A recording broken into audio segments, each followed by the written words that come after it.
Welcome to Demon Sleep. I'm here to help you unwind tonight. If you enjoy this space, feel free to like and subscribe. Tell me in the comments where you're listening from and what time it is.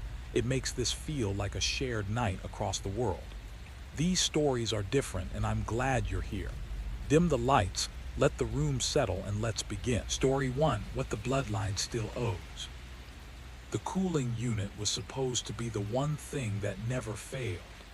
Everything else in the operation had room for error, but that motor in the back of the van was meant to run no matter what.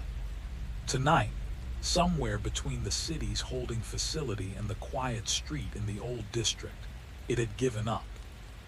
The warning didn't come as a sound, it came as a scent. At first it was faint, almost polite, a soft sweetness slipping beneath the sharp bite of fuel. Enough to make his nose burn, enough to tell him time was already stealing from him. He cranked both windows down despite the late autumn chill. November had finally cooled the air, but sweat still gathered at the base of his neck as he drove. The shop waiting for him had belonged to his family for generations. His grandfather had filled it with clocks and cabinets. His father had polished wood and sold memories to newly married couples. Now the lease carried his name, though not a single chair had left the floor in over a month. The real transactions happened long after the streetlights flickered on. He parked behind the building and stayed seated, hands resting on the wheel, engine ticking as it cooled. The storefront faced away from him, but the windows along the side caught his eye. The way they reflected the street lamp felt off. The light bent strangely, as if the glass disagreed with where reality said it should be. He shook the thought away. The cargo had cost him $400 cash, half to a clerk who suddenly forgot to check paperwork, half to a technician who labeled the wrong tag. Cheap, considering the payout waiting at the end of the night. The buyer had been specific. Male, somewhere in his 40s, no visible damage, death recent enough to still matter. A quiet end in a rented room. No calls, no relatives, no questions. Perfect. He stepped out and opened the back doors. Cold air rushed out, but it was losing the fight. He gripped the bag and pulled. Pain flared in his lower spine, the same old warning he ignored every time. The bag caught. He pulled harder. Metal scraped. The zipper had snagged the latch, but that wasn't what made him stop. Dark moisture bloomed around the teeth of the zipper, spreading through the fabric. Under the yellow wash of the streetlight, it looked almost black, but he didn't need to see the color clearly to know it. His jaw tightened.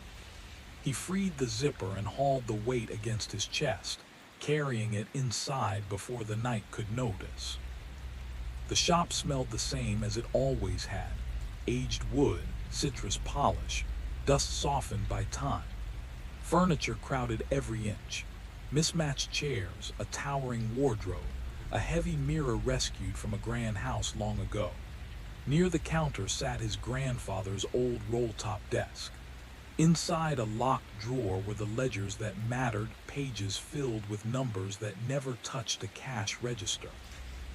He set the bag on the workbench and checked his watch. 1:15 a.m. The arrangement called for 2 sharp. Less than an hour left to make sure everything was exactly as promised. He pulled the zipper down, slow and careful, bracing himself as the seal broke. The face inside had already begun to surrender to gravity, skin dull, mouth slack, eyes half open in that empty way that made it impossible to tell what the person had seen last. Raymond exhaled through his nose, steadying himself. This wasn't personal. It never was. Still, as the room seemed to grow quieter around him, he couldn't shake the feeling that something else had arrived with the body, something heavier than death, something his family had been passing down long before his name was ever written on the lease. Their eyes always had that look, fixed, unfocused, as if whatever held their attention hovered just beyond your shoulder. He sealed the bag again and moved to the utility sink. The faucet coughed before surrendering a weak, uneven stream, splashing the basin in short, embarrassed bursts. He scrubbed his hands, wiped them on his trousers, and returned to the desk. From the locked drawer, he pulled the documents, official-looking forms stamped and worded just well enough to suggest a lawful transfer to a research institution that didn't ask questions. As he set them down, the lights shuddered. Not a gradual fade, but a sharp hiccup, like a heart missing a beat.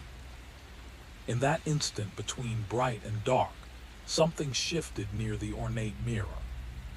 When the light steadied, there was nothing, just his own image staring back, except his reflection's eyes weren't meeting his. They were fixed slightly to the left. Raymond turned. The workbench stood bare. A spike of panic shot through his chest, then reason rushed in to smother it. He was exhausted. He'd mixed things up. He checked the other bench. Empty. He checked again, slower this time. Still nothing. He swept through the shop, flipping on every light. Shadows stretched in ways that felt wrong, too long, too short, bending where they shouldn't. He opened the bathroom door, the storage closet, the tiny office in the back. Nothing. The van. Of course, he must have imagined unloading it. He stepped outside and threw open the rear doors. The cargo space was spotless. No bag, no lingering odor. It looked cleaner than it had in weeks. His phone buzzed. A message from an unfamiliar number. Running late, 2:30. He stared at the screen, then slipped the phone away and returned inside. From the desk, he retrieved the ledger that never left the building. 4 years of entries filled its pages, dates, prices, brief descriptions stripped of humanity. Elderly man, organ failure. Middle-aged woman, overdose. The totals lined up neatly in ink. Below them, written faintly in pencil, was the name of the clinic where Amelia received her treatments. 40,000 paid. 60,000 more needed before doctors would even discuss the experimental option that might keep her alive. He traced the list with his finger. 83 deliveries. He never asked what the buyers did afterward.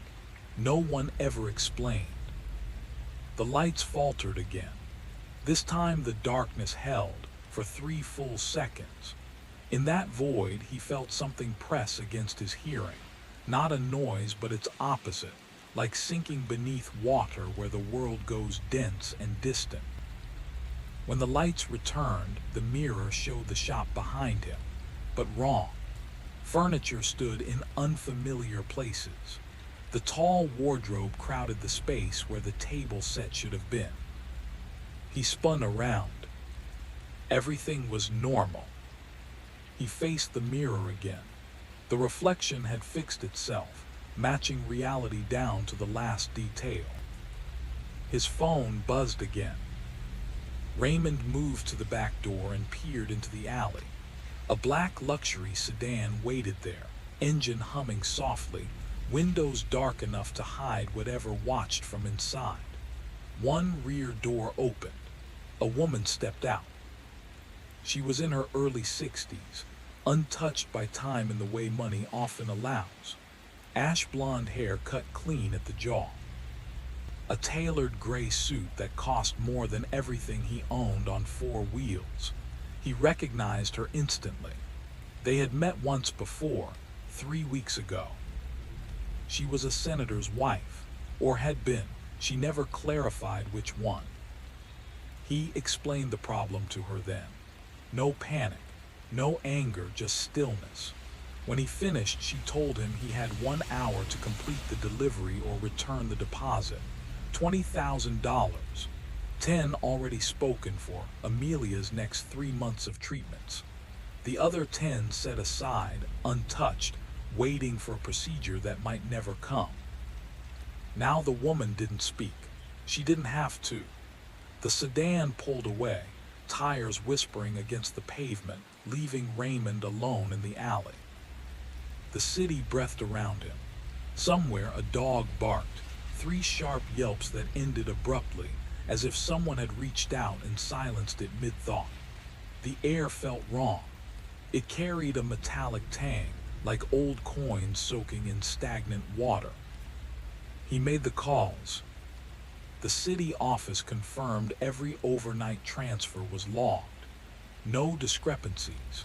The cremation facility didn't answer. The attendant's private number rang until a woman picked up, irritated, telling him that whatever he'd secured earlier was the last available. Nothing else. Not tonight. Inside, the shop felt tighter, the walls closer. He returned to the workbench and rested his hand where the bag had been. The metal was cold, but not in the normal sense. It felt deeper than temperature, like touching something that had forgotten what warmth was supposed to be. His palm didn't slide away when he tried to lift it. It clung. Not painfully, not yet just stuck. He pulled. His skin stretched in a way it shouldn't. He pulled harder and felt a tearing sensation bloom beneath the surface, white heat flashing across his vision. Then, suddenly, it released. He staggered back, gasping. His hand was perfect. No blood, no damage, only the echo of pain humming through his nerves like a memory that refused to fade. The phone rang. Not vibrated, rang. He stared at it. He'd kept it on silent for years. No caller ID. He answered. No voice, just breathing. Slow, steady, deep. The kind of breathing that didn't belong to living lungs. He listened for half a minute before ending the call. The phone rang again immediately. This time when he answered, he heard himself speaking. Describing. Male, mid-40s, no visible injuries, dead less than a day. Words he knew, words he'd said countless times, but not words he remembered saying now. He screamed and hurled the phone across the room. It struck the frame of the ornate mirror and dropped to the floor, screen unbroken. The mirror wasn't so lucky. A single crack split it from top to bottom. The reflection fractured. Through the divide, the shop existed in 2 versions at once. On one side, everything stood exactly as it should. On the other, the furniture was rearranged into a configuration that made no sense. Familiar objects placed where they had never been, as if the room remembered a different history. Everything had been rearranged. Both versions of the shop were real. Both occupied the same air, the same floor, the same moment. Then the lights died. Not a flicker, not a fade, just gone. Darkness swallowed the room whole. That heavy, underwater pressure returned, pressing against his ears, his chest, his thoughts. And with it came movement, not sound, but impact. Footsteps transmitted through the floorboards in slow, deliberate pulses, as if something with weight and patience was approaching. Raymond scrambled for his phone. His fingers shook as he found it and snapped on the flashlight. The beam cut through the dark, revealing the shop exactly as it should be. Normal, still. The footsteps didn't stop. He swept the light across the room. At the edge of the beam, something recoiled, too quick to identify, retreating into the dark like it had never meant to be seen. The overhead light slammed back on with a sharp crack that sent pain through his teeth. The shop looked unchanged, but the air was. It felt thicker now, resistant, as if breathing required permission. He glanced at the mirror. His reflection showed him standing alone. And behind his reflected shoulder stood the man from the bag. Gray-skinned, mouth slack, cheap suit wrinkled like it had been slept in. eyes half open, staring with that same vacant focus, fixed on something just past Raymond's head. Raymond spun. Nothing. He turned back. The figure in the mirror had moved closer. Now it stood directly behind him, close enough that its breath should have fogged the glass. His phone vibrated. A message from Amelia. "Can't sleep thinking about you. Love you, Dad." His hands trembled as he typed a reply. Before he could hit send, the phone vibrated again. No new message. Just the same text on the screen, except it wasn't the same anymore. "Can't sleep. When are you coming home?" That second sentence hadn't been there before. He was certain of it. He scrolled upward. The message history shifted as he watched. Conversations he didn't remember having. Questions he had no memory of avoiding. Dates that didn't line up with his recollection of time. The past rearranging itself quietly without asking. His chest tightened. He opened the ledger. At first it looked unchanged. Then the pattern emerged. Small dots penciled beside certain entries, precise, intentional. He counted backward from tonight. Every seventh transaction was marked. 77, 70, 63. Exact intervals. He counted the marks, 11 of them spread evenly across the pages. As he stared, a 12th dot appeared on the empty line where tonight's entry should have been. Ink bloomed into existence, forming cleanly, perfectly, as if guided by an unseen hand finishing a long calculation. 12 marks across what should have been 84 transactions. He grabbed the calculator, fingers numb, cross-checking dates and amounts against his accounts. The marked entries aligned with the largest payments to Amelia's clinic, not routine care. The big sums, the ones that bought time, 6 more months, a year more breathing, another season she wasn't supposed to see. Time purchased in pieces. The lights flickered. In the brief darkness, Raymond felt hands settle on his shoulders. Not forceful, not threatening. Just there. Fingers spread gently across him, familiar and patient, as if claiming something that had always been theirs. The sensation lingered across his shoulder blades, that same unnatural cold pressing inward, as if the touch had left an imprint beneath his skin. When the lights snapped back on, the hands were gone, but the memory of them was. The mirror had changed. Now 3 shapes stood behind his reflection. Closest was the man from tonight, the slack face, the dull eyes, the cheap suit hanging wrong. Behind him stood a woman in a thin hospital gown, her features bruised and distorted by desperate attempts to bring her back. And behind her, a teenage boy wearing a faded sports jersey, his neck twisted at an angle no living body could survive. Recognition hit like a blow. He flipped open the ledger, entry 70, entry 63. His gaze jumped between the pages and the mirror. Each marked line matched a figure, one for every dot. 12 entries, 12 forms now filling the glass, all starring with that same unfinished gaze. Hands shaking, Raymond pulled up Amelia's medical records.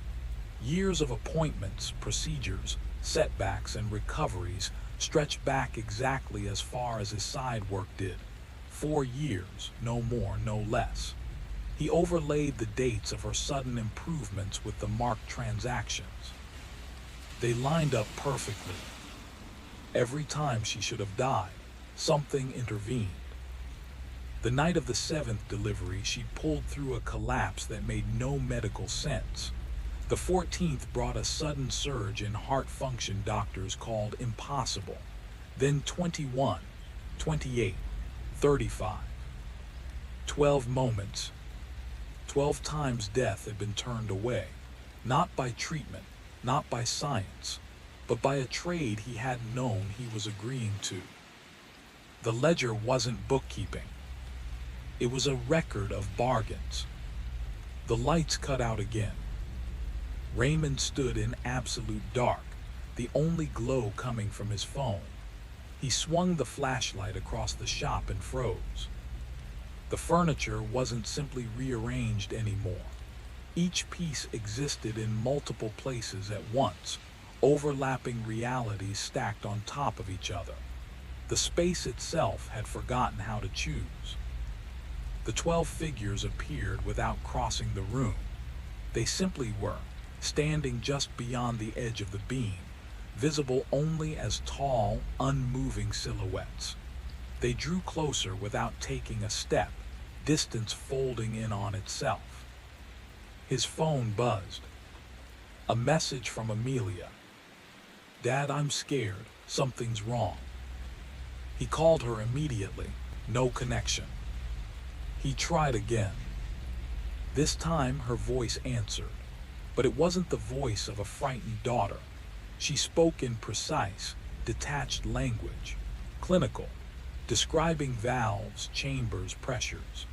The anatomy of a failing heart delivered with the calm fluency of someone who had lived inside hospitals for too long. Mid-sentence, her voice cut out, like a switch had been flipped. The call ended. The screen went dark, despite the battery reading full. The flashlight died. Darkness closed in, with the 12 figures surrounding him. Then a different kind of light returned. Not the harsh buzz of fluorescent tubes. This light was different. It had no source. It seeped into the room from everywhere at once, a cold blue glow suspended in the air itself. Under it, the shop revealed its true shape. The furniture had shifted into deliberate formations, circles nested inside circles, straight lines slicing through curves, angles so precise they made his eyes ache if he stared too long, geometry that felt older than language. The 12 figures stood within these designs, each placed exactly where lines crossed, where shapes met, as if the room itself had arranged them. The man from tonight stood among them. A 13th place. Raymond hadn't seen him arrive, because he hadn't delivered him. The body had disappeared before the exchange was completed, which meant something else had stepped in to fill the vacancy. The circle closed in. They were close enough now that Raymond could see every detail.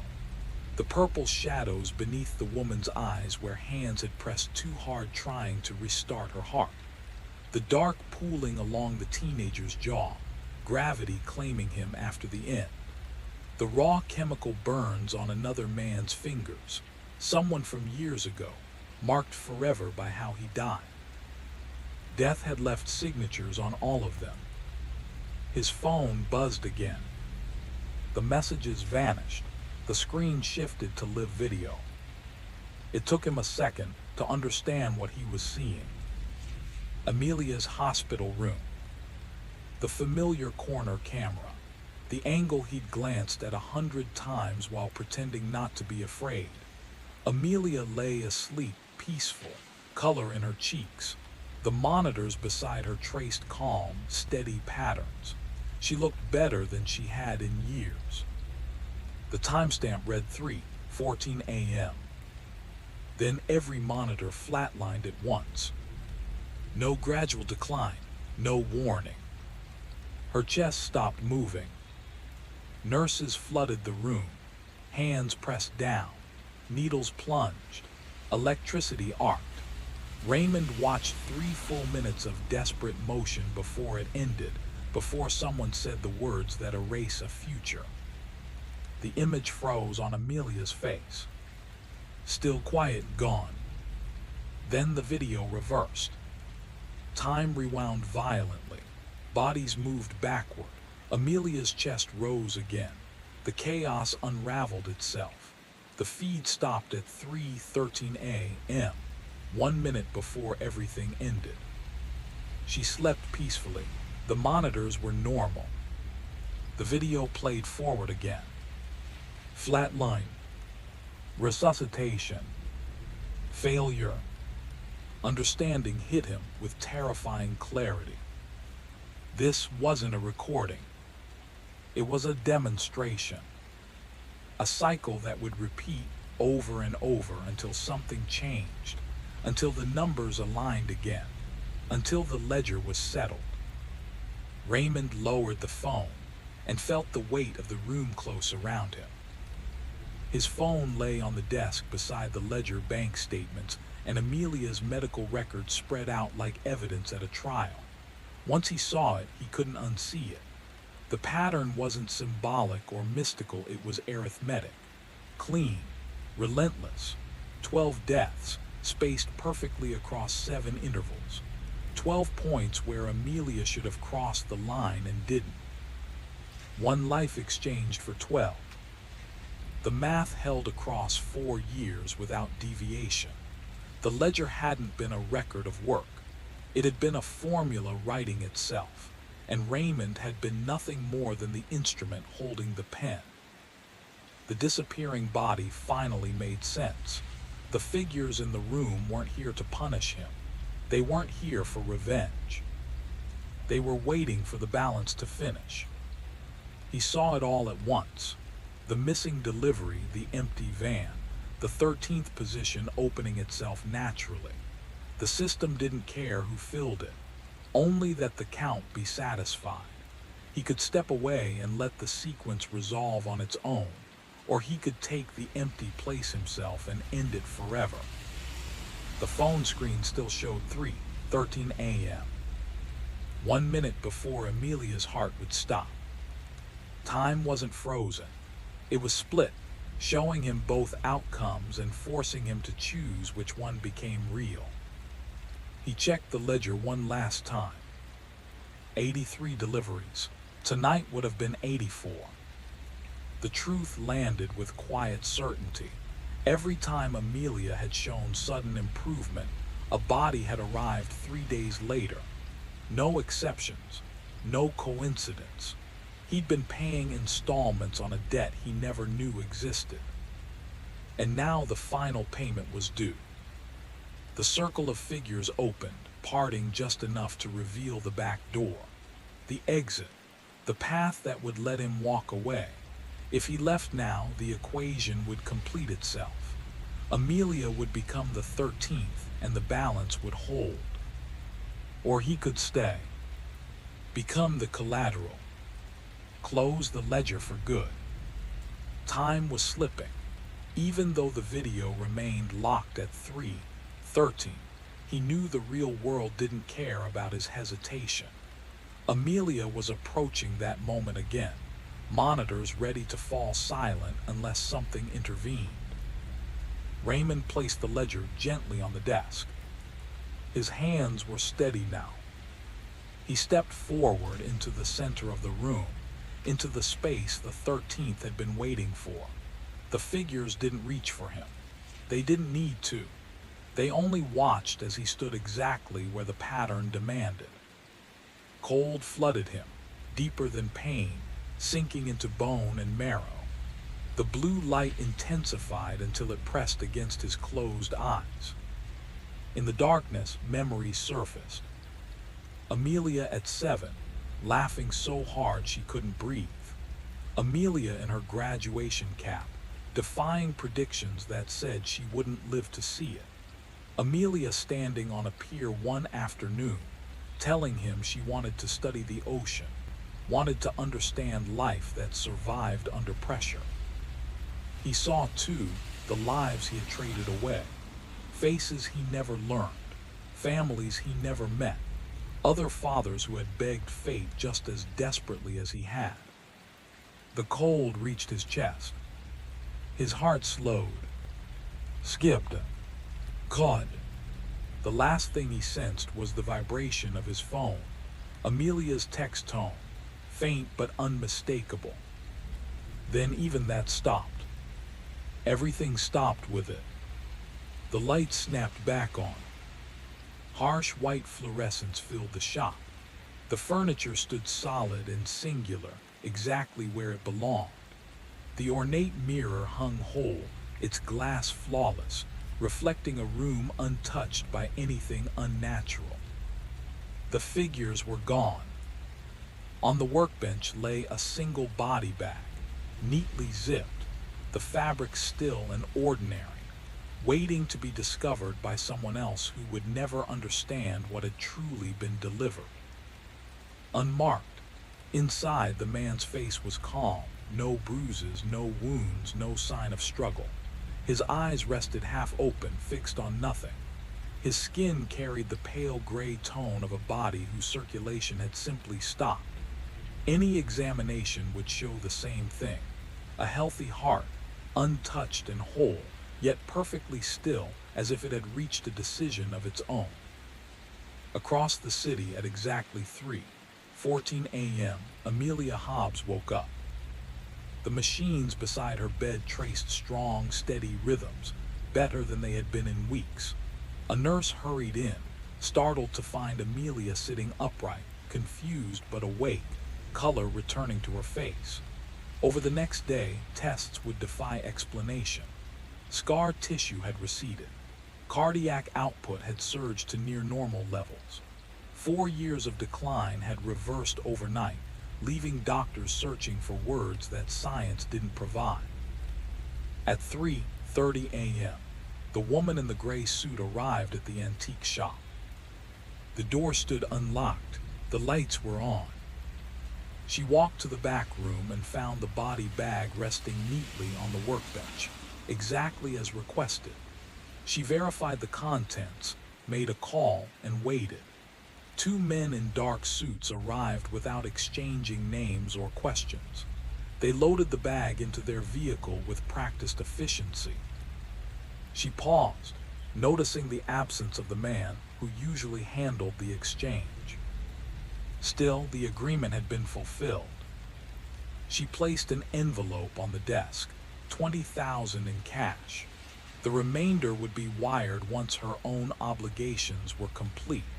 Whatever ritual she intended to perform, the city would not notice. It never did. 3 days later, Amelia was discharged.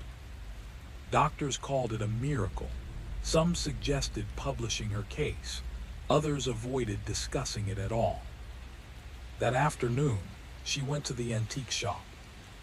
The door was locked, but she had the spare key. Inside, everything looked exactly the way she remembered it. The furniture, the smells, the quiet familiarity of a place shaped by generations. She called out for her father. Nothing answered. The silence felt dense, as if the building itself were waiting. On the desk, she found an envelope. Inside was cash, $20,000, more money than she had ever seen at once. Beside it lay her father's ledger, open to the final page. She recognized his handwriting immediately. Dates stretched back 4 years, beginning shortly after her diagnosis. Each entry listed an amount thousands at a time. In the margins were brief notes stripped of sentiment, ages, causes, clinical detached. Male 60s, liver failure. Female 40s, overdose. Male 30s, cardiac arrest. Her breath caught as she matched the figures to her medical bills. Every payment lined up perfectly, dollar for dollar. She counted the marked entries. 12. Each one aligned with a moment her condition had inexplicably improved. The precision was undeniable, too exact to be chance, too consistent to be hope. Amelia closed the ledger slowly and looked around the shop. Her father was gone. When the police came later, they found no sign of struggle, no evidence of a crime, just an empty building, a missing man, and a ledger no one else would ever understand. The case was eventually filed away, but the shop remained.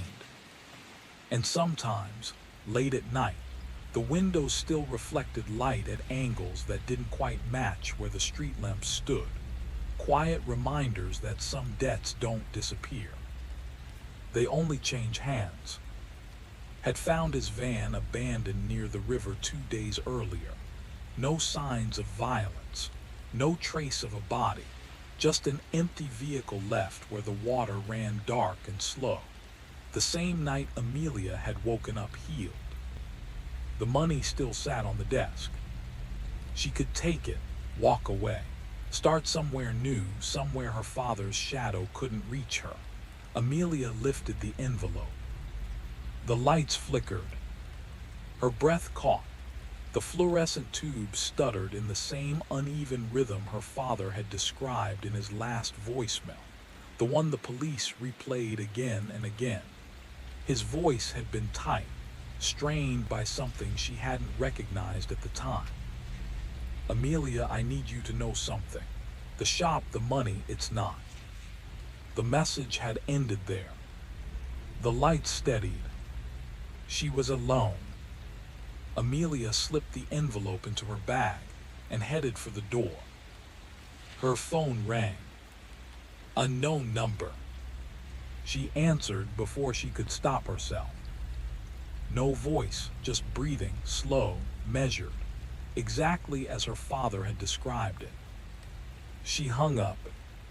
The phone rang again immediately. Same number. This time she didn't answer. The ringing stopped, replaced by a voicemail notification. Her stomach tightened as she pressed play. Silence. 20 seconds of it. Then her father's voice, flat, professional, speaking words she had never heard him say. Male, mid-40s, no obvious trauma, dead less than 24 hours. The message ended. Her hands trembled. She deleted the voicemail and turned toward the door. The ornate mirror caught her eye. Her reflection stared back, but the shop behind her was wrong. Furniture stood where it didn't belong. The tall wardrobe pressed against the wrong wall. She turned around. Everything was normal. She looked back at the mirror. The wrong version returned. And then she noticed the figure at the edge of the glass. Barely visible at first. Her father. His face slack, colorless, eyes half open, fixed on her. Amelia spun. The shop was empty. She turned back. He was still there, clearer now. His mouth moved, forming words she couldn't hear through the glass. Her phone vibrated. A text from a number made entirely of zeros. The shop is yours now. Her fingers shook as she typed. I don't want it. The reply came instantly. The ledger doesn't ask. Her hand tightened around the strap of her bag, around the envelope inside. $20,000, her father's final payment. She could run. She would run. She reached for the door. Her hand stopped inches short of the handle. The air between her and the exit felt solid, resistant, as if the space itself had hardened. She pushed harder. Pain bloomed in her shoulder as the pressure pushed back. She stepped away. The resistance vanished. Her phone buzzed again. First delivery tonight. Male, 50, stroke. The coroner's office will call. Her vision blurred as she typed. No. The screen lit up with the response. You already know the terms. The lights flickered. And somewhere far away, or maybe just beneath the floor, something began to wait again. You don't understand. This isn't a proposal. The lights cut out. Not a flicker, gone. Darkness swallowed the shop, thick and absolute. In it, Amelia felt movement. Not noise, not footsteps you could hear, but tremors traveling through the floor. Multiple rhythms, measured, closing in. She jabbed at her phone, desperate for the flashlight. Nothing. The screen was dead, the power button useless. Pressure built inside her head, the same suffocating force her father had described, like being dragged underwater. Her ears popped painfully as the air itself seemed to compress.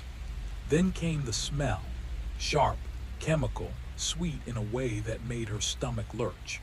Preservatives poured over something already decaying. Hands touched her shoulders. Cold, firm. She screamed and lurched forward, but the hands stayed with her. They didn't grab or squeeze. They rested.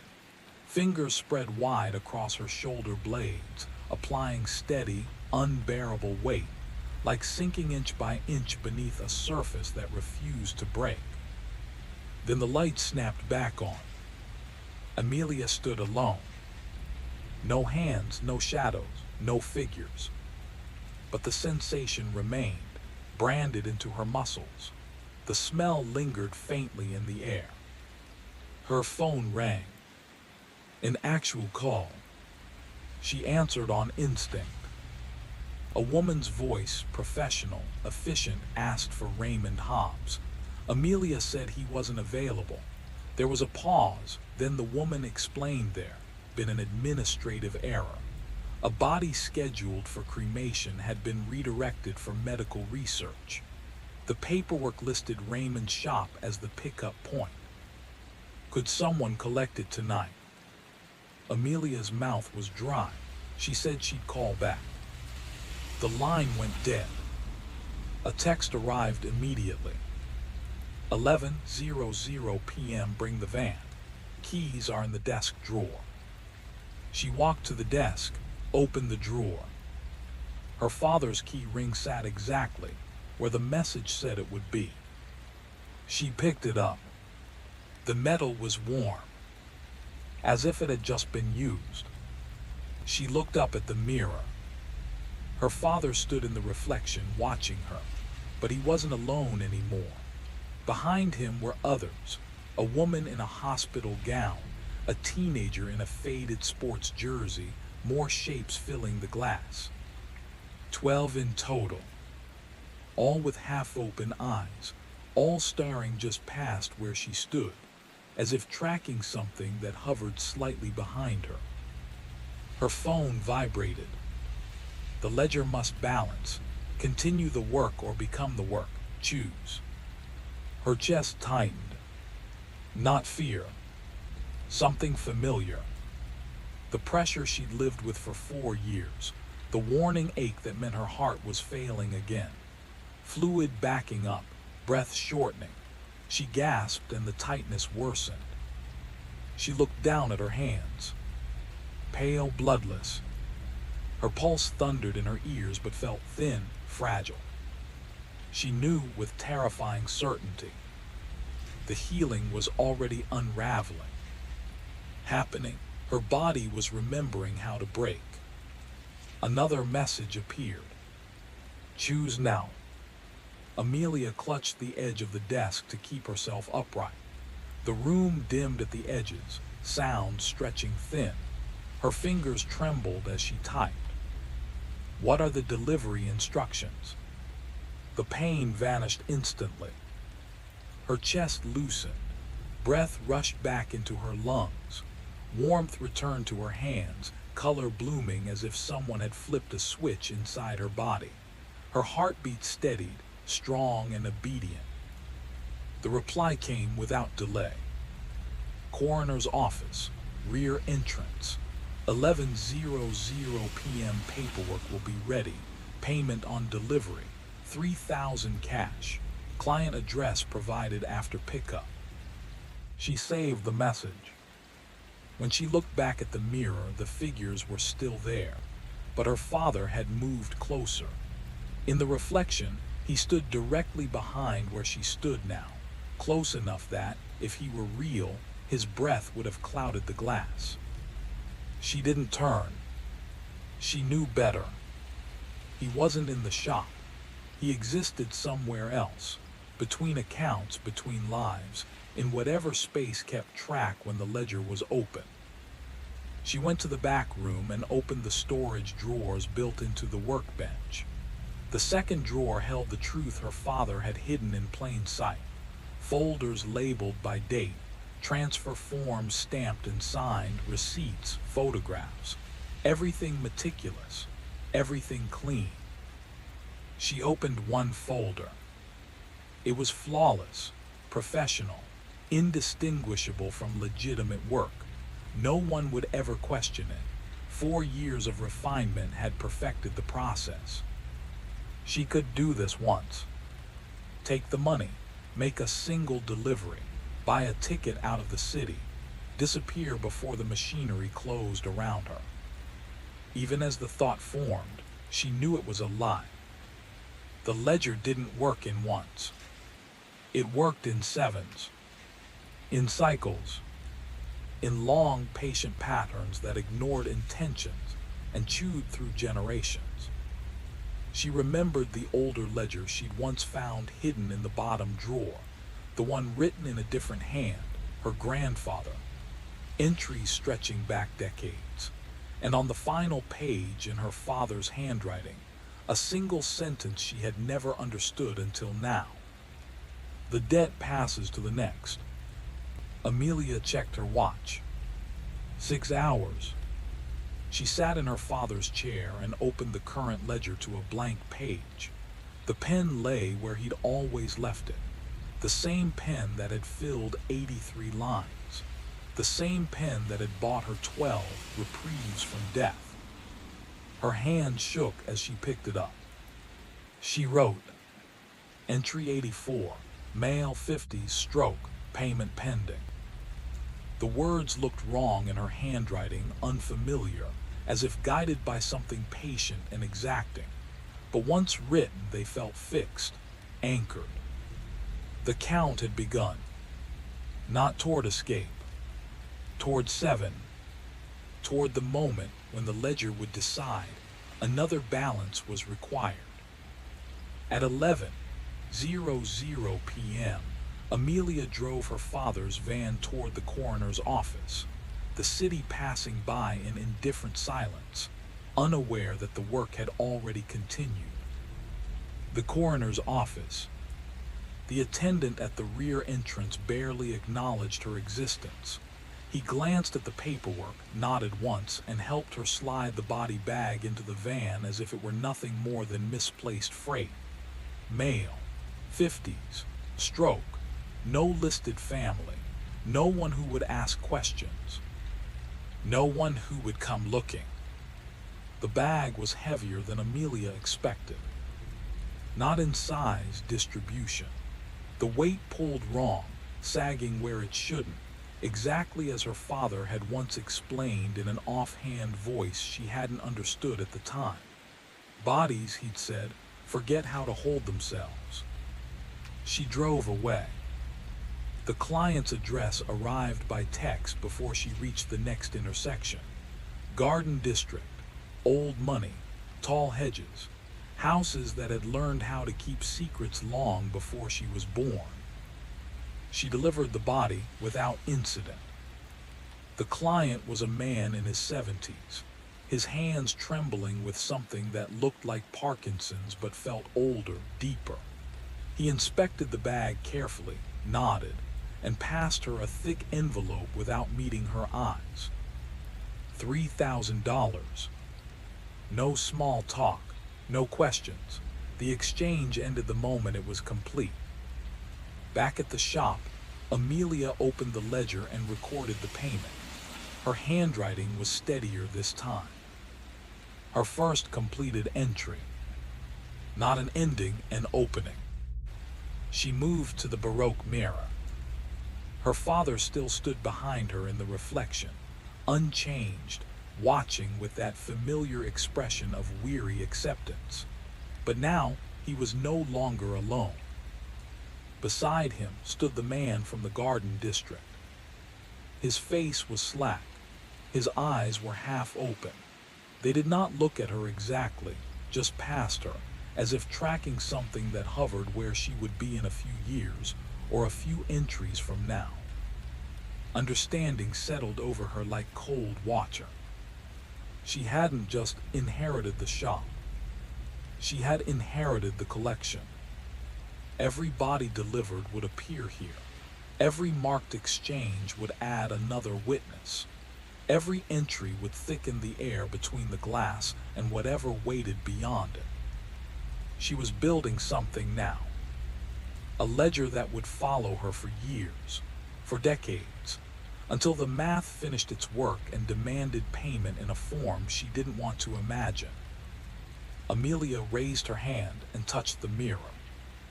The surface was colder than glass should be. Through it she counted 13 figures standing with her father now. 13 pairs of eyes.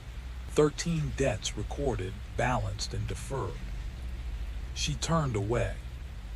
There would be another call tomorrow, or the day after. Another paperwork error. Another body needing transport. The system would continue because it always did, because once the work began, it could not be abandoned. She locked up the shop and stepped into the night, already feeling their presence even without the mirror. A pressure between her shoulder blades, patient, certain, unavoidable. Behind her, the ledger lay open on the desk. The count towards 7 had begun. And in the mirror, the collection was growing. Story 2, The Shoes That Drink Blood. The shoes appeared on the uptown platform at exactly 2:47 a.m., placed with intention, heels aligned to the yellow edge, toes angled toward the tunnel as if their owner had stepped out of them and vanished mid-stride. Juliet noticed them because color had no business existing down there. Everything else was concrete ash, oil black, fluorescent sicklight. These were red, not bright, not fashionable. Deep arterial red, old and alive at the same time. They looked wrong in a way her body understood before her mind did. Juliet told herself she was only starring because she was exhausted. 8 hours of rehearsal had turned her calves into cords of fire. She'd been relegated to the back again, where effort dissolved into anonymity. 15 years of training had earned her silence. The director passed her 7 times without seeing her once. The shoes waited. They were vintage, true vintage, not costume shop imitation. Mid-century lines, a cruel arch, heels too narrow, too high, the kind designed when pain was considered a virtue. Shoes made for women who were expected to endure.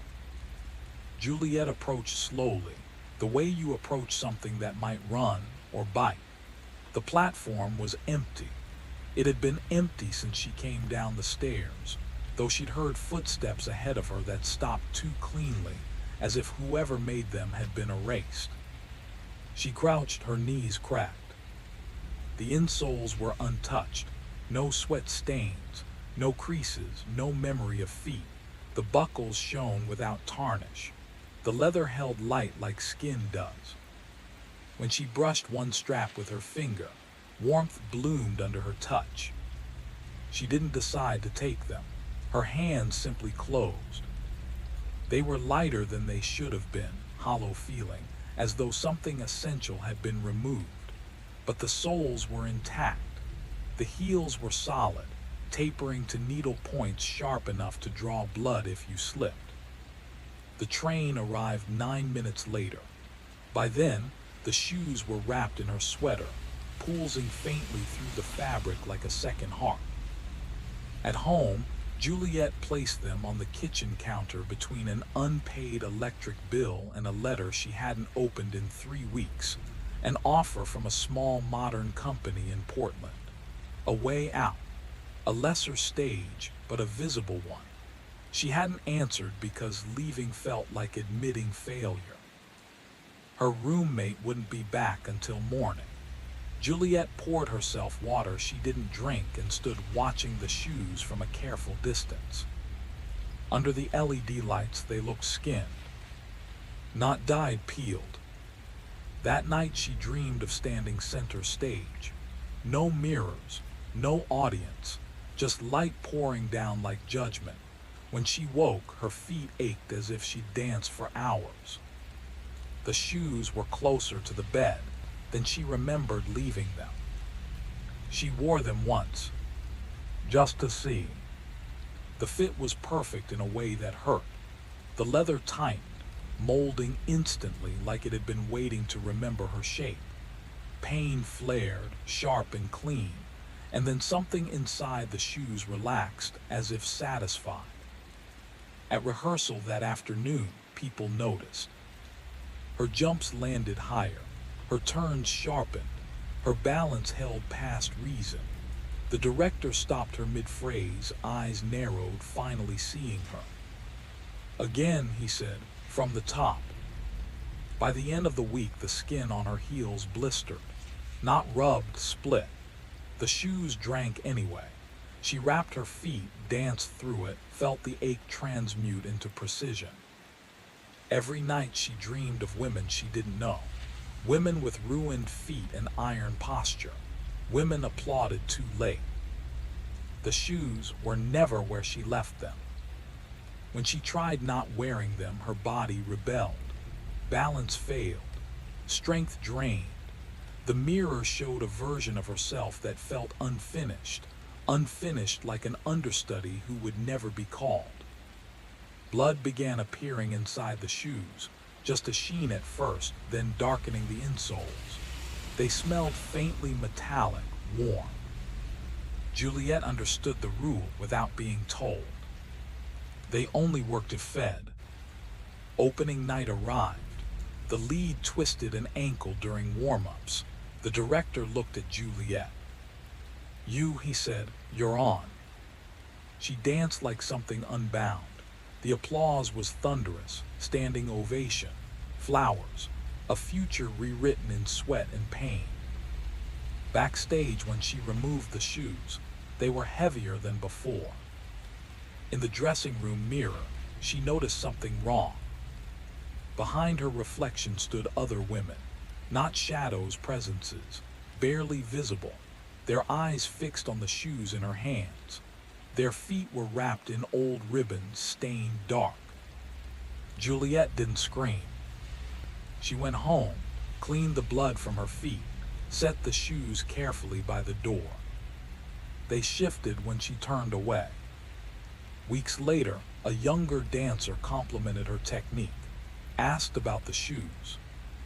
Juliet hesitated, then smiled. Some things she now understood are passed down. And the shoes were already hungry again.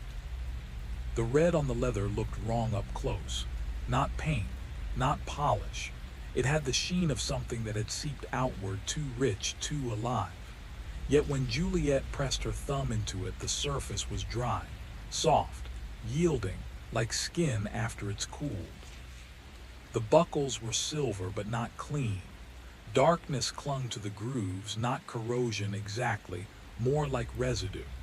When she scraped one edge with her nail, what came off wasn't dust. It was brown, sticky. It smelled faintly metallic. She didn't plan to wear them. That mattered less than she thought. At 3:22 a.m., she stood barefoot at the kitchen sink, faucet running full to swallow any sound. Sliding her feet inside felt less like putting on shoes and more like completing something unfinished. They closed around her instantly. The buckles sealed themselves. She didn't remember fastening them, only realizing they were already tight enough that her skin swelled at the edges. When she stood upright, her body corrected itself past habit and into something severe. Her spine elongated unnaturally, vertebrae stacking with mechanical precision. Her hips shifted forward, redistributing her weight into a configuration that violated everything she'd been taught in anatomy class. She rose onto point without preparing for it. No engagement, no conscious command. And she stayed there. 40 seconds passed before panic broke through the awe. She lowered herself, breath tearing out of her lungs, heart racing. In the dark window above the sink, her reflection betrayed her. She wasn't standing the way she felt herself standing. The glass showed her in fourth position, arms lifted into fifth, chin angled perfectly, an exact replica of the posture her instructor had spent years trying to force into her unwilling muscles. She hadn't moved. Her body had chosen. Getting the shoes off was harder than putting them on. Her fingers fumbled, clumsy and thick, as if circulation had been rerouted elsewhere. When the buckles finally released, she left the shoes on the counter like evidence and went to bed. Sleep didn't come. Her feet cramped in patterns that felt deliberate, not random spasms, rhythms, old ones, shapes her muscles shouldn't remember. Something ancient crept through her arches and toes, tapping out steps that predated modern technique. At 5:00 a.m., she gave in. Putting the shoes back on hurt, less than resisting them. Tuesday's rehearsal was for the spring gala. Juliet arrived early because being late meant disappearance. She locked her street shoes away and stood in the red heels instead, grotesque against pink tights and a black leotard. Removing them on the subway had taken nearly 10 minutes and left her feet bruised, swollen, and darkened with trapped blood. She wasn't making that mistake again. The room noticed her before it noticed the shoes. Arena, the principal, untouchable for 6 years through talent and rumor, froze mid-stretch. Conversations thinned. Eyes followed Juliet without understanding why. She stood in first position. Except it wasn't first anymore. Her turnout had expanded impossibly. Her feet rotated outward far beyond human allowance, knees aligned, weight perfectly centered. No strain, no wobble. It looked effortless, and that, more than anything else, terrified her. Her legs rotated until her knees pointed toward opposite sides of the studio. It should have torn something loose. It didn't even sting. The pianist struck the opening chords, and Juliet sank into pliés so deep they felt borrowed strength, borrowed balance. Her body moved with a calm certainty that scared her more than strain ever had. When she kicked, her leg rose past her ear without warning, no wind up, no breath to prepare. Momentum carried her forward, and her turns multiplied on their own. What should have resolved at 2 kept spinning. 3, 4. Her spotting locked into place with inhuman accuracy, as if her head were mounted on a fixed axis. 15 minutes in, the music stopped. The artistic director stepped into the center of the room. The man who had passed her every day for months without learning her name pointed at her once, sharply. Then he turned to the casting board. Arena's name, written in thick marker under Salome, was crossed out in a single decisive stroke. Beneath it, he wrote Juliet. Silence fell so abruptly it rang. Salome was untouchable, the role that defined a season, the one that demanded more than precision, something feral, something willing to cut. It wasn't just choreography, it was ritualized cruelty, the dance that ended with blood on the stage. Arena didn't look at Juliet's face. She stared at her feet. Whatever crossed her expression wasn't anger. It wasn't disbelief. It was recognition. She gathered her bag, didn't bother changing, and left. Her street shoes echoed unevenly down the hall, one step dragging slightly. She never came back. By evening, management announced her withdrawal, an urgent family crisis overseas. No one asked questions out loud. Juliet learned Salome in 3 days. The movement lived in her before instruction, settling into her muscles as if recalled rather than taught. Each sequence slid into the next with a terrible ease. During the final section, the slow descent after rejection, her knees bent past straight, just a few degrees beyond safety. Any other body would have snapped. Hers held, creating a line so disturbingly beautiful that rehearsal stopped without anyone calling for it. K.H. Lowe watched from the bar. K.H. Lowe, who had earned her parts through reliability and silence. K.H. Lowe, whose body matched the director's preferences just enough to stay useful. K.H. Lowe, who shared the cramped Heights apartment because ambition was cheaper when split in two. K.H. Lowe, who had auditioned for Salome twice and never been told why she wasn't enough. In the mirror, Juliet caught her reflection. K.H. Lowe's face was smooth, neutral, perfectly arranged, but her hands crushed the wooden bar until her knuckles blanched. When their eyes met through the glass, K.H. Lowe looked away first. Too quickly. And in that brief instant before she did, Juliet saw it. Something cold and assessing, something counting distances and outcomes, quietly solving the equation of resentment. The shoes warmed against Juliet's feet. They approved. K.H. Lowe returned before midnight. Juliet was locked in the bathroom, braced against the sink, working at the shoes with hands that wouldn't stop slipping. The metal had changed. What had once been smooth now bit back. Each buckle felt sharpened, not forged that way, but grown, like bone forming an edge where pressure demanded it.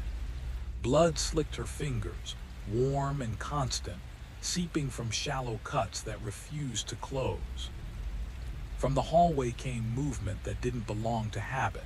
Cabinets opened, closed, slowly. The closet hinge groaned under deliberate weight. Juliet held her breath and forced the prong free with a sharp twist. The silver bent, surrendering with a soft protest. As the strap loosened, something under her skin recoiled, an internal shudder that rolled up her leg, ankle to knee, like a thing retreating. The second shoe resisted longer. When it finally came away, her feet were wrong, darkened, swollen, bruised into shades that suggested suffocation rather than injury. She flexed her toes. The sound was wet and sharp, like branches breaking while still alive. She wrapped the shoes in a towel without looking at them again and pushed them beneath the sink, wedging them behind bottles of bleach and ammonia as if chemical labels could ward anything off. Cold water flooded the tub. She lowered her feet into it and waited until sensation returned as pain, burning needles, honest and human. K.H. Lowe was seated at the kitchen table when Juliet emerged. She didn't speak, she looked slowly, at Juliet's feet, at her face. Then she stood, crossed the room, and shut her bedroom door. The lock slid home with quiet intention. Juliet understood the message. The couch was hers. Sleep was optional. By Wednesday, her body had begun to agree with the shoes. Her feet no longer remembered their original shape. Arches lifted themselves higher, bones shifting into angles meant for perpetual elevation. Her toes lengthened and stiffened, joints sealing into poses that mirrored permanent rise. Even barefoot, she walked as if lifted by invisible heels, the back of her feet hovering just off the floor. Her tendons tight, short.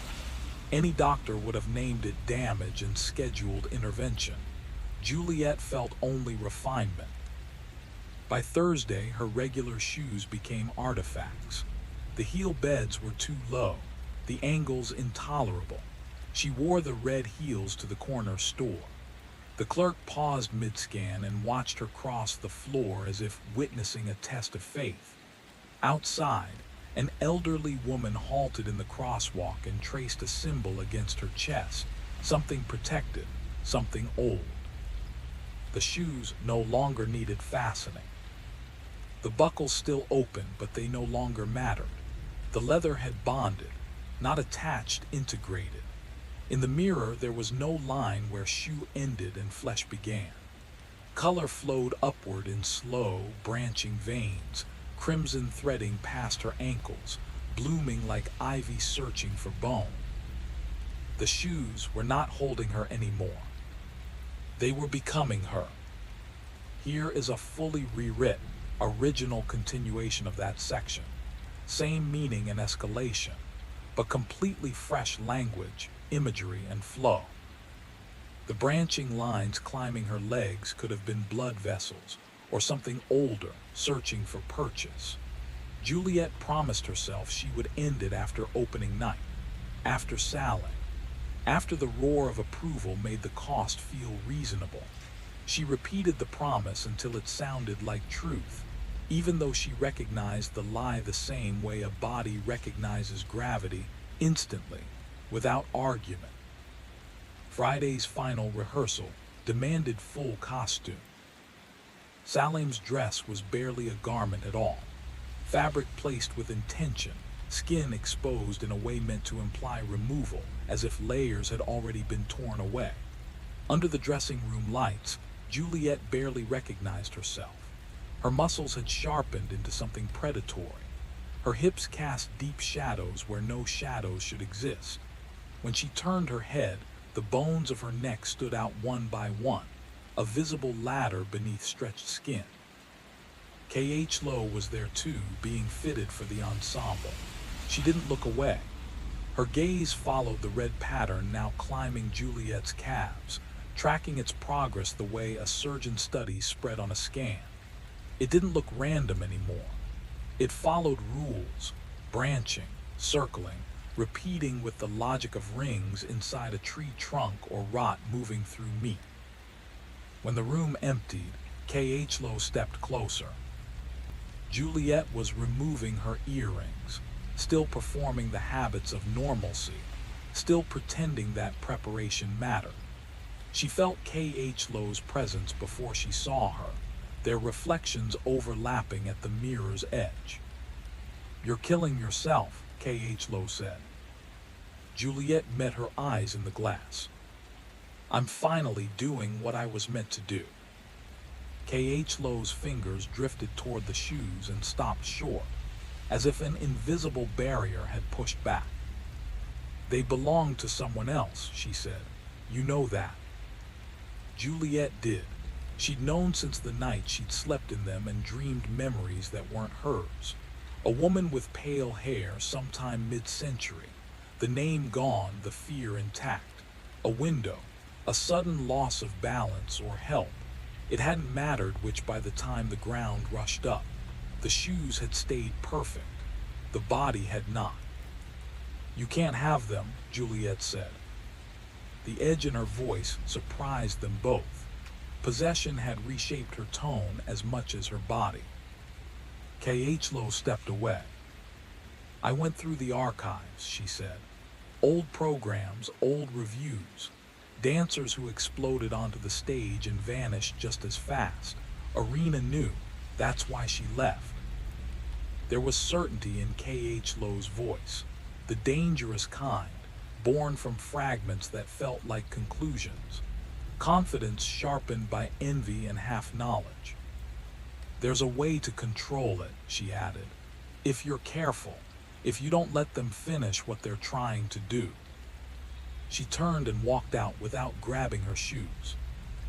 Juliet watched the door close in the mirror, the crimson along her legs pulsing faintly, patiently, as if it had all the time in the world. K.H. Lowe never came back for her clothes. Juliet heard footsteps in the hallway, retreating, hesitating, returning, then stopping just outside the door. The pause lasted long enough to itch beneath her skin. She checked the peephole. Nothing. The corridor lay bare and indifferent. When she later glanced into the locker room, K.H. Lowe's gym bag was gone. Not misplaced, removed with intention. Juliet returned to the mirror. The woman staring back would have been unrecognizable to her mother, and the realization arrived without sadness, just fact. Her cheekbones cut sharp planes through the light. Shadows pooled beneath her eyes as if pressed in by thumbs. When she smiled, her teeth looked subtly wrong, too present, too assertive, though she knew they hadn't changed. She touched her face. Her hand didn't shake. The tremor that had haunted her since Wednesday was gone. Everything unnecessary had been stripped away. Fear, hesitation, doubt, burned off like excess fat from flame. What remained was function, precision, purpose. She was no longer improving. She was refining. Opening night came with the calm inevitability of a sentence already decided. Her dressing room was new, Arena's old space, with its narrow window overlooking the stage door. It smelled faintly of wilted roses layered over something chemical and sweet, the scent of preservation. Her costume hung from the hook like a discarded skin.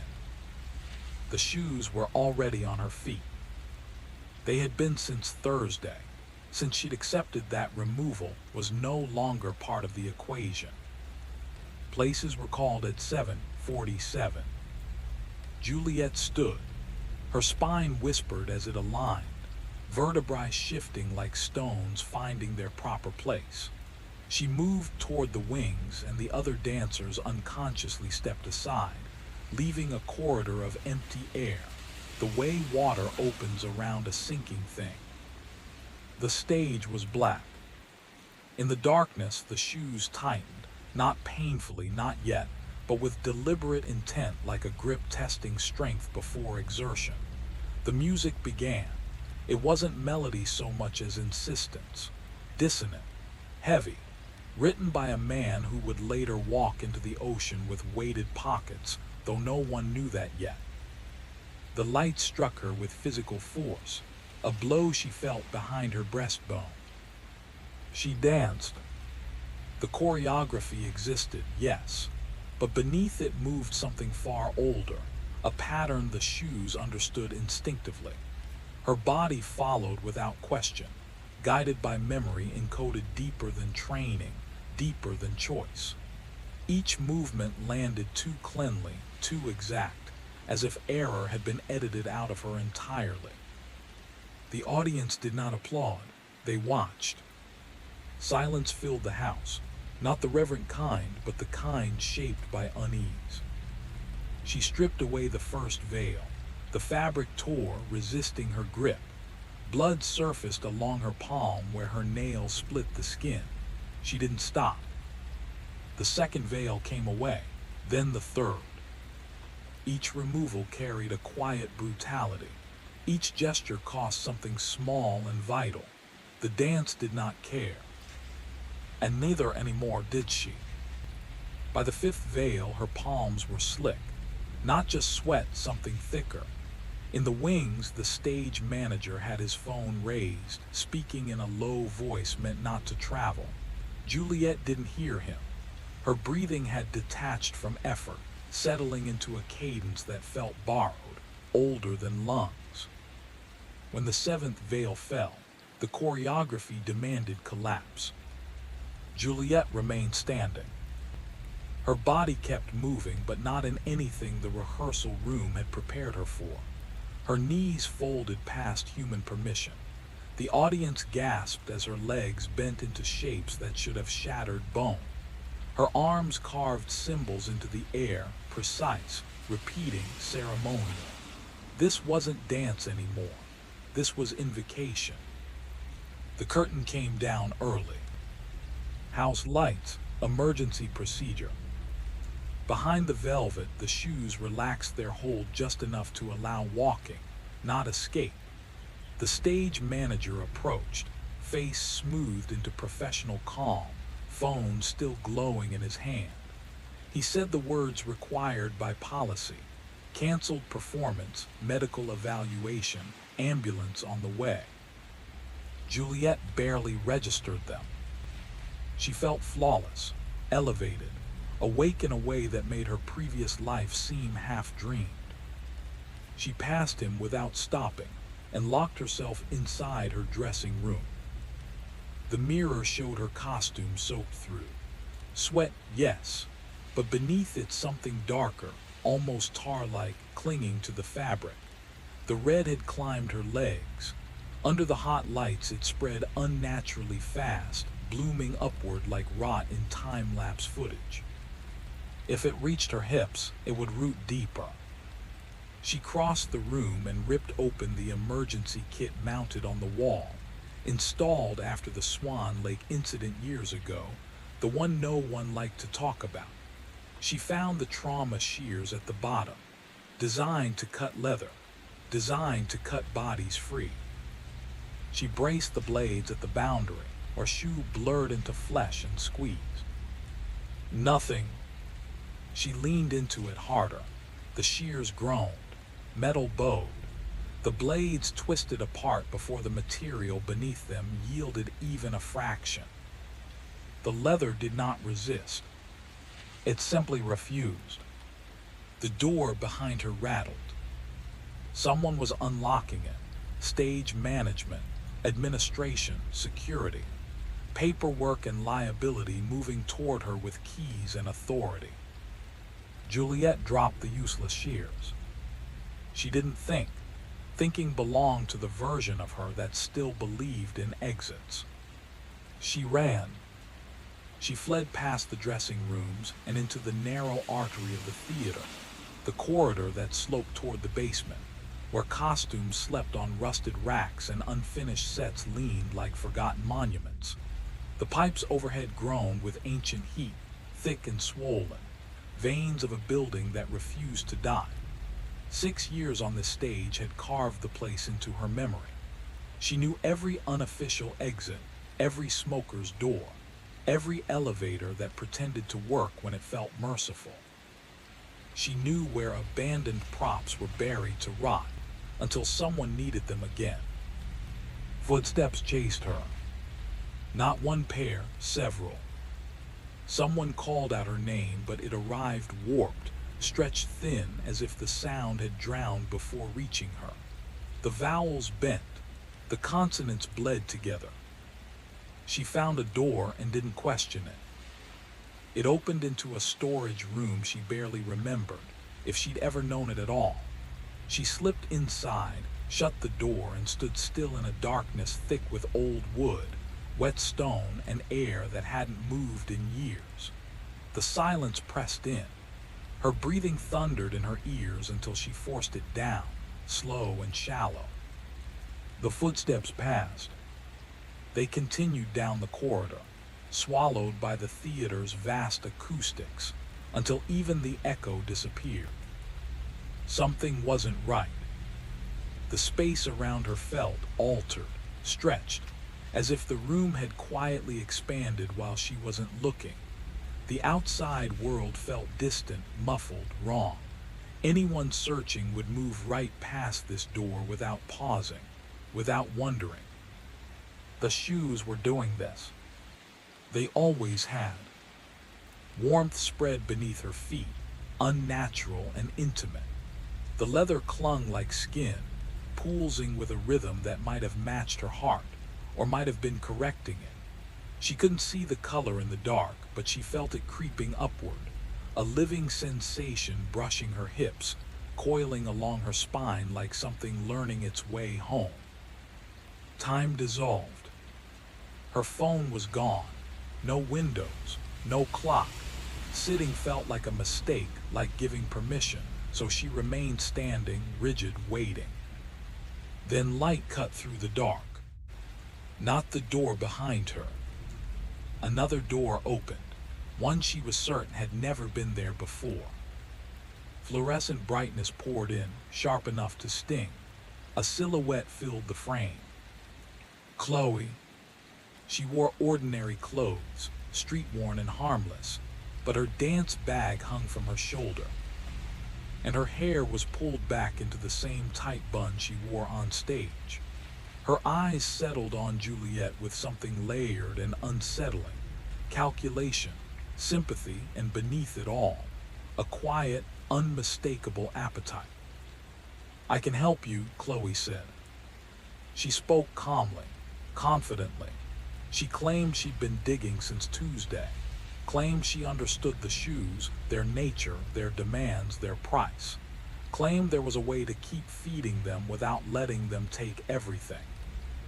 Then she stepped into the room, and the door closed behind her, and the door clicked shut behind her. Darkness swallowed the room again, pressing against Juliet like a living thing. She could hear Chloe moving, the whisper of fabric sliding over skin, a zipper dragging across metal. "You have to trust me," Chloe said, her voice soft and deliberate like someone coaxing a frightened animal from a cage. Juliet should have said no, should have run, but the shoes were pressing against her ribs now, every breath a conscious effort, each inhale sharp and heavy. She nodded, the word escaping her before she even realized. Yes.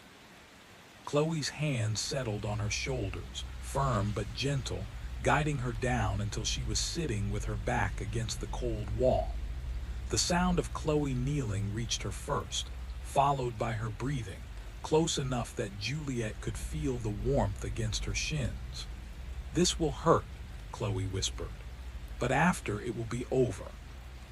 Juliet waited. Fingers brushed against the buckles, probing, coaxing. The shoes resisted at first, but not like before. They seemed to respond to Chloe's touch, yielding in a way they hadn't for Juliet. There was recognition, a silent understanding between them. The first buckle clicked open, then the second. Relief flooded Juliet in a wave so intense she could only cry, tears spilling into her mouth, tasting of salt, fire, and release. The first shoe slid free and her foot came with it, skin grafted to leather for a heartbeat before separating with a sound like silk tearing. Blood welled instantly, hot and immediate. Chloe's soft noise, whether sympathy or satisfaction Juliet couldn't tell, filled the shadows. The second shoe followed. Pain erupted again, pure, raw nerve endings ablaze. And still Juliet didn't recoil. She whispered thanks, meaning it with everything she had. Then she realized Chloe wasn't done.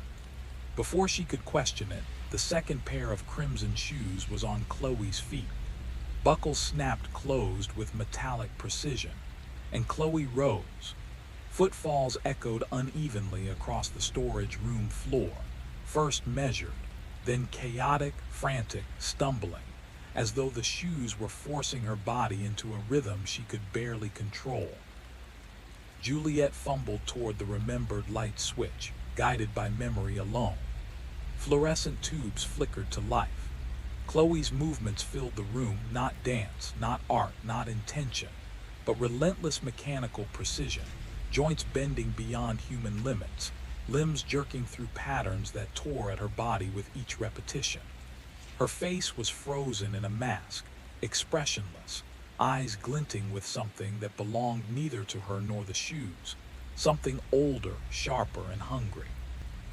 And Juliet knew, in a way she hadn't before, that the shoes didn't just demand submission, they demanded witness. Every tooth in Chloe's mouth glinted under the harsh fluorescent light. Her eyes were wide, alert, aware, but trapped, utterly helpless. Juliet watched in frozen horror as Chloe executed a grand jeté that shattered her ankle with a sharp crack. Yet the instant she landed, she rose again on point, the joint fractured, bones grinding audibly, her body defying human limits. She spun through fouettes that dislocated her hip with a pop like a cork, her legs bending in impossible arcs. The shoes weren't just shoes. They were a puppeteer, and Chloe was their marionette. Every motion carried her further down the path of destruction, forcing her body into choreography that obliterated it from the inside out. And Chloe was still there, conscious, aware, pleading from inside the prison of her own bones. "Help me," she whispered, blood slicking her lips, each syllable tasting of iron. And in that moment, Juliet understood. The curse didn't simply compel, it demanded obedience. Those who took the shoes without being chosen were fated to suffer, to dance the thin line between agony and death. She saw the two futures split before her mind's eye. Weeks in sterile hospital horror, the body maintained by machines and doctors as it tore itself apart. or the brutal, immediate liberation of the trauma shears, a clean, violent mercy. The shoes vibrated against the floor, humming through Juliet's own ruined feet, and the choice was clear. The emergency kit mounted on the wall was basic: bandages, antiseptic, a single EpiPen. But just above it hung a red case with a white cross, the theater's arsenal for true disaster. Juliet tore the seal. Inside, tourniquets, hemostatic gauze, industrial-grade trauma shears, tools meant to cut through wreckage and bone alike. Chloe's movements had shifted. The balletic fluidity had given way to jagged, convulsive motions. Both ankles were shattered, bones pressing through torn skin. Yet the shoes held her upright, forcing fifth position, sustaining impossible arcs, even as ligaments screamed under the strain. Juliet advanced with the shears. Chloe's eyes followed her, a silent torrent of panic, her mouth still moving through the shapes of counts she could no longer execute. The shoes revealed their true nature under Juliet's gaze. Not leather, not really. Too uniform, too flawless. No aged hide, no ordinary dye could account for the crimson sheen. This red was living, or had been living, coursing through the material like it had a heartbeat. Chloe's body began to betray the shoe's control. The mechanical perfection fractured into spasms, joints popping, muscles tearing, legs jerking in broken rotations, the choreography descending into raw, violent chaos. And Juliet knew the end was coming, the merciful severance, or the prolonged nightmare that waited for the unchosen. Juliet waited for the exact moment. The instant K.H. Lowe's ankle finally betrayed her, folding under the impossible weight of the cursed shoes. Then she lunged, hands gripping K.H. Lowe's shoulders, forcing her down onto the cold, unforgiving concrete. K.H. Lowe's body convulsed, legs thrashing in a frantic, unnatural rhythm, each crimson heel pounding against the floor, still trying to obey the choreography that had enslaved her. Juliet's fingers found the trauma shears, heavy and precise, instruments built to cleave bone. She pressed the blades against K.H. Lowe's ankle where flesh met leather, where the shoe had begun its unholy graft. 10 minutes had been enough for the leather to bite into skin, tendons, and bone, as if it had been waiting, recognizing the body as its rightful host. Juliet didn't hesitate. She closed the shears. Flesh parted with a whet. Resisting sound, the scent of blood hot and metallic in the air. K.H. Lowe screamed, a high, keening wail that sounded almost inhuman, piercing through Juliet's teeth, rattling her bones. Yet the leg didn't stop moving.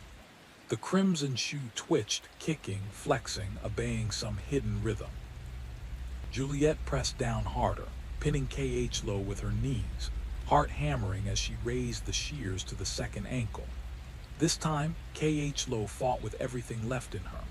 Her hands clawed at Juliet's arms, pulling, striking, desperate to stop what was happening. Her upper body writhed violently while one leg danced on the stump of the first, blood seeping between shattered toes. Tears streamed down her face, mingling with sweat as she whispered fragmented counts, trying to cling to control. The shears met bone and resisted. Metal scraped against calcium, grinding, screeching. Juliet worked the blades methodically, sawing through the thick tibia until it finally gave way. The foot fell with a heavy, wet thud, still trapped inside the crimson shoe, still twitching in eerie compliance with the cursed choreography. She repeated the motion on the other leg, feeling the weight of every slice, every yank, every wet separation of tissue. When the second foot dropped, K.H. Lowe collapsed, body hitting the floor like broken marionette, still conscious, whispering counts, still bound to the dance even in devastation. The shoes lay at her side, crimson and gleaming, holding the severed limbs as if they were trophies. The stumps pulsed faintly, the rhythm of a heart refusing to stop. Juliet should have recoiled, screamed, called for help, but instead she bent down and picked up the first shoe. The foot was still inside, still warm, toes rigid in the impossible arch that the cursed leather demanded. She tipped it, studying the movement, the weight, the life still bound inside the crimson prison. And in that moment, Juliet understood fully what the shoes were, what they required, and what they would never release. She held them tight, and for the first time, felt the horrifying clarity of power and inevitability in her hands. The dance wasn't over, it had only changed its form. The foot slipped out with a wet, grotesque thump, landing on the concrete like something never meant to breathe. Inside the shoe, the lining pulsed pink and ribbed, slick with a sheen that resembled the interior of a mouth. Juliet dared a motion, sliding her bare foot into the crimson cavity. The shoe was too small, yet it stretched, expanding with the elastic, almost sentient resistance of living tissue. Her toes pressed in, and the inner walls closed around her foot like a throat closing on prey. Pain erupted instantly, a white-hot blaze that raced along every nerve ending. It wasn't discomfort, it was a full-scale invasion of sensation, a hive of electric agony, and her scream tore out of her throat, echoing off the walls, bouncing back in a warped, alien version of her own voice. The second shoe followed, and the torment multiplied, stacking, twisting, exploding beyond comprehension. Every fiber of her being fired in unison, a symphony of suffering without precedent until, suddenly, it stopped. Not gradually, not fading, abruptly. A snap, a silence as though reality itself had broken. Her feet went dead.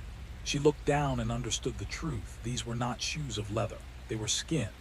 Living human skin. The flesh of K.H. Lowe that had once filled them now entwined with her own, knitting together, melding at a microscopic level. The severed toes, tethered by stretched ligaments, reached and fused to hers, creating strange, extra appendages with new joints, new curves, new nails. Crimson spread beneath the surface, a web of blood, veins, and capillaries bridging two bodies. Juliet felt it, K.H. Lowe's DNA threading through her marrow, weaving into her cells as if it had always belonged. Her bones, her muscles, her very flesh began to integrate, merging into something neither human had been alone. She tried to pull the shoes off. Her hands refused. She tried to scream. Her voice layered with K.H. Lowe's, two tones harmonizing in terror, unbidden. The skin climbed relentlessly, past her ankles, her calves, her knees. Wherever it touched, it didn't merely cover, it became one with her. Muscles intertwined, fibers meshing, creating a strength, a flexibility, a movement capability that neither body had ever known. Every step, every twitch, every lift carried the power of two lives fused into one, an evolution of flesh and bone that was both mesmerizing and monstrous. She had become the vessel, the host, the union of what had been lost and what had survived, and there was no turning back. Behind her, K.H. Lowe was still alive, still clawing at consciousness. Juliet could hear the ragged, wet rhythm of her breathing, could hear the desperate attempts at speech, gurgling through a mouth filling with blood. But death wasn't coming fast enough. The shoes refused it. They held her there, forcing awareness, keeping her trapped in a body that no longer had feet, yet still felt every movement, every phantom step, every torment of the crimson prison that had once been human and had learned to survive through accumulation. Juliet's own legs were no longer purely hers. Darker patches of K.H. Lowe's skin marbled across her flesh, weaving into her own, creating a pattern like two woods fused together. The grafting climbed higher into her hips, through her pelvis, bones reshaping themselves, fusing, twisting, reforming to hold two architectures in one frame. And then she felt more, voices that weren't voices, presences that weren't alive in any conventional sense. Thoughts not her own, not K.H. Lowe. but belonging to women she'd never met, whose deaths she now remembered in agonizing clarity. The blonde woman from the 1940s pushed from a window, a brunette from the 1960s, whose feet were severed yet still danced in the shoes as she bled out, a Chinese dancer from the 1990s, whose name meant autumn moon, who had tried to destroy the shoes in fire, and instead burned herself while the shoes survived untouched, waiting. They were all here, trapped, aware, consciousnesses braided into the very fiber of the shoe's interior, preserved in keratin, bone, and muscle like a living archive. The shoes were no longer footwear. They were a mausoleum, a biological ledger of every dancer they had claimed, every foot consumed, every body grafted onto their collection. And now they had both Juliet and K.H. Lowe fused together, their nervous systems entwined, their identities bleeding into one another. Juliet reached for her own self, clinging to the idea of individuality, but it slipped like sand. Neural pathways were rewriting themselves, grafting memories, reflexes, and pain into her brain. She felt herself becoming not one person, not two, but a continuum of all the dancers the shoes had ever touched, aware, moving, immortal in the rhythm of crimson. Shift of weight. Almost imperceptible, but enough to make the air hum. Shadows twisted along the beams, and she sensed them watching, not like an audience, but like witnesses, collectors of the lineages stitched into the shoes. The echoes of dancers long dead seemed to whisper through the floorboards, their presence vibrating in her bones, their memories pressing against her own. Juliet lifted her arms, and they obeyed with a precision that was terrifying in its perfection.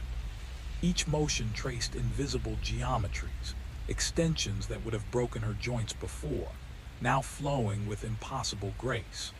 The marbled veins of K.H. Lowe's grafted skin glinted under the harsh light, a living map of acquisition, of power absorbed, of identities merged. She felt the pulse of dozens of dancers, a rhythm older than any choreography coursing through her limbs. And then she moved, not rehearsing, not performing, not even dancing, but something else entirely. Her feet pivoted with unnatural accuracy, landing without sound yet with impossible force. Her body bent and twisted through shapes that should have shattered bones, yet held perfectly, each muscle fiber taut with double the power, double the memory. The shoes weren't just instruments, they were sovereigns, commanding her body, orchestrating the impossible. Above her, the theater groaned, not from the building itself, but from the weight of countless histories converging in a single vessel. Juliet felt their eyes, their awareness, the unblinking gaze of every soul the shoes had consumed. And she understood. She was no longer alone, nor merely herself. She was the culmination, the vessel, the ledger of every dancer who had ever surrendered to these crimson talismans. The power was intoxicating, and for the first time she didn't resist. She bent, spun, rose, her movements now a language of her own, communicated through the history of every step ever taken within the shoes. The shoes tightened once more, urging her onward, but she welcomed it. She felt complete, unstoppable, a being woven from the past and present, a body multiplied yet singular. The stage wasn't empty. It was alive with memory, and she was its nexus. Juliet closed her eyes and exhaled. The theater waited, silent and obedient. And in the pool of light she began to dance, truly dance, not for applause, not for recognition, but because she had become something that could never stop. Something eternal. Something that would claim the next dancer, the next body, the next story. The shoes had chosen her, but she had become far more than a choice. She had become the archive. Push her down, try to pry her from the shoes, but it was useless. She didn't stumble, didn't falter. Every attempted intervention bounced off her body, absorbed into the strength of the grafted muscles, the intertwined bones. the fused consciousness of every dancer who had ever walked in these crimson instruments. Her eyes glowed faintly in the shadow of the theater, reflecting not just her own image, but fragments of the women whose memories were now her own. The guards shouted, phones rang. The smell of antiseptic and sweat mingled with the faint copper of old blood, but Juliet didn't notice. She was beyond fear, beyond pain, beyond the limits of her original body. The shoes tightened once more, urging her higher, faster, further than she had ever gone. Her legs spiraled, her arms carved geometries through the stale air, and every movement left echoes that weren't echoes, phantoms of past dances imprinting themselves onto the present. By the time the first responders arrived, they found only a body in motion that seemed impossibly alive, impossibly graceful, and impossibly unnatural. Juliet's hair hung in streaks, her skin marbled crimson and pale, and the shoes had claimed her fully, climbing her torso, the intricate network of red under her flesh glowing faintly, pulsing like a heartbeat she could feel through every nerve. She paused only for an instant, standing in the center of the theater, surveying the wide-eyed witnesses, the chaos, the disbelief. And then she danced again, because the shoes demanded it, because the archive of voices demanded it, because movement was the only truth left. Every step was a claim, every spin a testament to survival through consumption, every extension a message to anyone foolish enough to covet the crimson talismans. No one could stop her, and she didn't stop. The crimson shoes were no longer shoes, they were life itself, a predator, a collector, a memory made manifest. Juliet had become their perfect vessel, their eternal dancer, and she would continue moving, forever expanding the archive, forever weaving the lineage of the lost into the unstoppable perfection of her body. The theater was silent around her, but inside the chorus of trapped souls sang in unison, and Juliet danced with them, unstoppable, untouchable, eternal. They tried to restrain her. Hands grabbed her arms, her shoulders, her waist, desperate human weight trying to anchor something that no longer belonged to gravity. She didn't even stagger. Whatever strength she once had was irrelevant now. Her body carried the accumulated precision of countless lives, entire careers of training layered into her muscles like sediment. She twisted once sharply, and the people holding her were flung aside as if they'd misjudged a machine for a person. She kept moving. Calls went out in a cascade. Security, emergency services, doctors who arrived with confident voices and trembling hands. They spoke in clipped clinical language, trying to force logic onto something that refused to fit inside it. Tools were brought, metal meant to cut steel, instruments designed to save lives. They failed. Blades warped. Motors stalled. Nothing could separate the crimson growth from her body. The red spread. It crept higher, blooming beneath her skin like an invasive map, claiming muscle, nerve, bone. They sedated her, enough to fell a bull, enough to still a heart. Her heart slowed, then stopped. She kept dancing. The thing guiding her no longer required lungs or pulse. It required patience. Time to finish knitting itself into a shape that could stand alone. Time for the grafting to complete, for the balance to tip, until there was less woman than organism. When the moment came, it was quiet. The transformation ended not with violence, but with release. The crimson structure loosened, detached, and slipped free, shedding what it no longer needed. What remained collapsed to the floor, an emptied shell, tissue selectively ruined from the inside, organs intact but meaningless. A mystery for examiners, a puzzle for reports, an anomaly no one would ever fully explain. The heels were gone. They waited again. Weeks passed, months, dust settled, the world forgot. until a girl far from home, far from anyone who knew her, wandered into a forgotten corner of a theater storage room. She was young, hopeful, desperate in the quiet way ambition always is. The shoes sat where light barely reached them, untouched, immaculate. They fit perfectly. She felt it the first night, her balance shifting, her arches lifting, bones whispering as they rearranged themselves. By morning, she could move in ways she'd never been taught. By rehearsal, she could hear them. Voices, soft at first, encouraging, patient, teaching her steps no instructor ever had, guiding her toward something extraordinary. She didn't know the truth yet, didn't understand what had found her or how long it had been waiting. She only knew that she had never danced like this before. And by the time she wondered why the shoes were warm, it was already too late. They had been gathering dancers for generations. They were careful, they were enduring, and they were never satisfied.